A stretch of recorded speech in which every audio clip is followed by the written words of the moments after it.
Maithili express की शानदार प्रस्तुति। मांगा बता देबो कि ना हो, मांगा बता देबो कि ना हो। खुशी रिकॉर्डिंग स्टूडियो बलुआहा। अरे काहे नहीं समझेला हमार यार हो,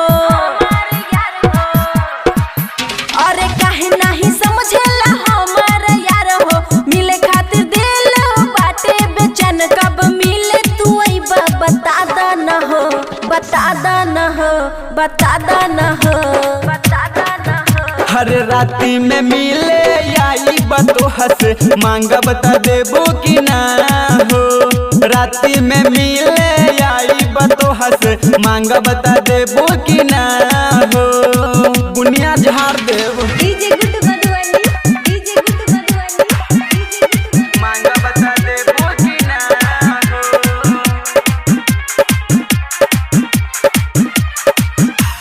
मांगा बता देबो कि ना हो, देबो कि ना हो। मन खूब करता हमर ए जाना, हमसे होई बर्दाश्त अब ना। आइब जब हम तोहरा से मिले, अपन चीज बाची खैबू कि ना। अरे बर्दाश्त करा तू हमारे राजा, दिल बनी तो के भर पेट माजा। बाकी वो चीज बाब नाच खायब, दाल भात हो के भर पेट खियायब, भर पेट खियायब।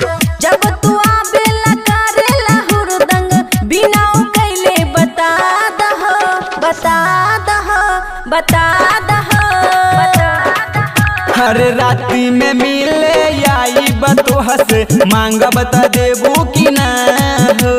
राती में मिले आई बतो हंस, मांगा बता देबो कि ना हो। DJ good Madhubani, DJ good Madhubani, मांगा बता देबो कि ना हो। मांगा बता देबो कि ना हो, देबो कि ना हो। खुशी रिकॉर्डिंग स्टूडियो बलुआहा। यार के अपना तू तर पाके, कबल रखबू सामान जोगा के। हर बेरी हमरा तू करे लुमाना, केकरा पर लूटेबू अपन खजाना।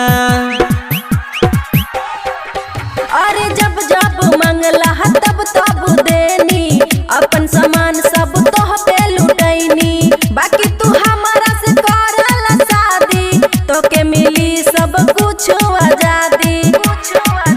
अरे सुबह सुहाना तू करा न जिद कोन, टाइम पे अइबा बता दहो, बता दहो, बता दहो। अरे राती में मिले आई बतो हंस, मांगा बता देबो कि ना हो। राती में मिले आई बतो हंस, मांगा बता देबो कि ना हो। अरे अइबा तब न देव। खुशी रिकॉर्डिंग स्टूडियो बलुआहा।